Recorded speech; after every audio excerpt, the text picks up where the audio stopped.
Existem conhecimentos que não se impõem, né? Eles não gritam, não disputam espaço na história, apenas permanecem, guardados no silêncio do tempo, atravessando eras como uma chama invisível. Ao longo dos séculos, muitas verdades foram fragmentadas, reinterpretadas, diluídas pelas narrativas oficiais. Mas alguns registros não desapareceram. Eles foram preservados por consciências que compreendiam o valor do que não pode ser perdido. Símbolos, rituais, linguagens sutis, sinais de um arquivo espiritual que não pertence a um povo, a uma religião, nem a uma época menos, mas à própria memória da humanidade. Hoje vamos nos aproximar desse legado silencioso e explorar os vestígios deixados pelos antigos guardiões do conhecimento.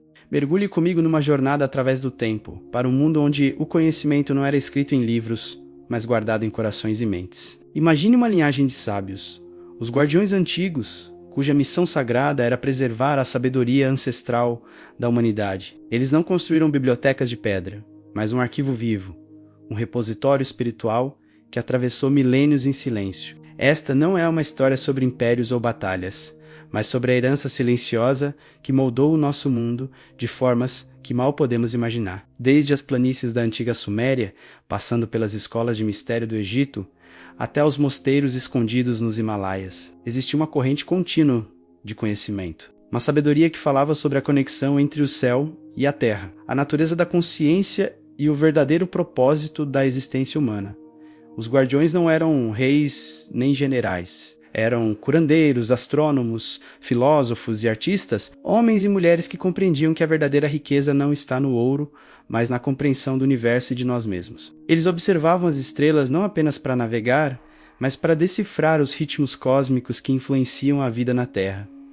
Estudavam as plantas não só para curar o corpo, mas para entender a força vital que anima toda a natureza. Este conhecimento era considerado tão poderoso e sagrado que não podia ser entregue a qualquer um. Era transmitido oralmente, de mestre para discípulo, em rituais secretos e cerimônias sagradas. Cada geração tinha a responsabilidade de não apenas memorizar, mas de vivenciar e incorporar esses ensinamentos, tornando-se eles próprios livros vivos. A palavra escrita era vista como uma sombra pálida da verdade, que só podia ser verdadeiramente compreendida através da experiência direta. Pense nos druidas das florestas da Europa, que passavam 20 anos a treinar, aprendendo poemas, leis e histórias sagradas de cor. Ou nos Raishis da Índia antiga, que recebiam os hinos dos Vedas através de meditações profundas, ouvindo a própria pulsação do universo. Eles eram os protetores de um legado,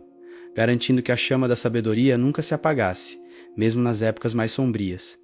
Mas por que tanto segredo? Porque este conhecimento era uma faca de dois gumes. Nas mãos certas poderia levar à iluminação e à harmonia. Nas mãos erradas, poderia ser usado para manipulação e controlo. Os guardiões sabiam que a humanidade precisava de amadurecer espiritualmente antes de poder lidar com tais verdades. Por isso, eles criaram mitos, símbolos e alegorias. Véus que escondiam a sabedoria à vista de todos, acessível apenas àqueles com olhos para ver e ouvidos para ouvir. As grandes pirâmides, os círculos de pedra como Stonehenge, as catedrais góticas, e se eles fossem mais do que apenas túmulos ou locais de culto? E se fossem instrumentos astronômicos, ressoadores de energia, ou livros de pedra codificados com conhecimento geométrico e sagrado? Cada proporção, cada alinhamento, cada símbolo contava uma história para quem soubesse ler. Uma história sobre a harmonia do cosmos, a proporção áurea e a estrutura da própria realidade. Com o passar dos séculos, o mundo mudou.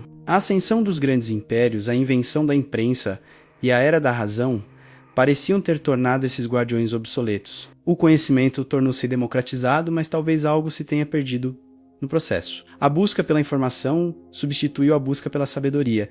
Acumulamos factos, mas esquecemos de como nos conectar com a fonte desse conhecimento. No entanto, o arquivo espiritual nunca desapareceu. Ele simplesmente adaptou-se. A sua sabedoria infiltrou-se nas tradições esotéricas, na alquimia, nas ordens de cavalaria e nas sociedades secretas. Continuou a fluir como um rio subterrâneo, nutrindo as raízes da nossa cultura de formas invisíveis. Encontramos ecos dos seus ensinamentos nas obras de Leonardo, Da Vinci, na música de Bach, na psicologia de Carl Jung e até na física quântica. O conceito de como em cima, assim embaixo, um pilar do hermetismo, reflete a ideia moderna dos fractais, onde o mesmo padrão se repete em diferentes escalas. A ideia de uma consciência universal ecoa nas teorias sobre campos quânticos que unem tudo. Será que a nossa ciência de ponta está apenas a redescobrir, com uma nova linguagem, as verdades que os guardiões antigos conheciam há milênios? Hoje, numa era de sobrecarga de informação e desconexão espiritual, a mensagem dos guardiões é mais relevante do que nunca. Eles lembram-nos que a sabedoria não está fora de nós, num ecrã ou num livro, mas dentro. Está na quietude da meditação, na observação atenta da natureza, na conexão genuína com os outros e na exploração do nosso próprio universo interior. O arquivo espiritual não é um clube exclusivo, é um direito de nascença de cada ser humano. Os guardiões não eram seres especiais. Eram pessoas comuns que se dedicaram a uma busca extraordinária. Eles mostraram que qualquer um de nós pode aceder a esta sabedoria, se estivermos dispostos a silenciar o ruído do mundo exterior e a ouvir a voz subtil da nossa intuição. Como podemos fazer isso hoje? Começa com a curiosidade, questionar as narrativas que nos são dadas. Olhar para os mitos e lendas não como contos de fadas, mas como mapas para a psique. Passar tempo na natureza não apenas como um cenário, mas como um professor vivo. Praticar a quietude, seja através da meditação, da arte ou simplesmente sentando em silêncio. Talvez a próxima grande descoberta não venha de um telescópio ou de um microscópio, mas de dentro da consciência humana. Talvez o próximo passo na nossa evolução seja integrar a nossa tecnologia moderna com a sabedoria antiga, criando um futuro onde a ciência e o espírito andam de mãos dadas. A história dos guardiões antigos é a nossa própria história. É a história da busca incessante da humanidade por significado, propósito e conexão. O seu legado silencioso é um convite para que cada um de nós se torne um guardião à sua própria maneira. Um guardião da nossa própria chama interior, da nossa curiosidade, da nossa capacidade de nos maravilharmos com o mistério da existência. Ao olharmos para o futuro, talvez a chave não seja procurar algo novo, mas lembrarmos-nos do que sempre soubemos. O arquivo espiritual está aberto. As suas portas são o nosso coração e a nossa mente. A jornada para o descobrir começa agora. Obrigado por me acompanharem nesta viagem pelo tempo e pelo espírito. Se esta exploração despertou algo em si, deixe o seu comentário e partilhe as suas ideias. Se inscreva para mais jornadas como esta. Até a próxima!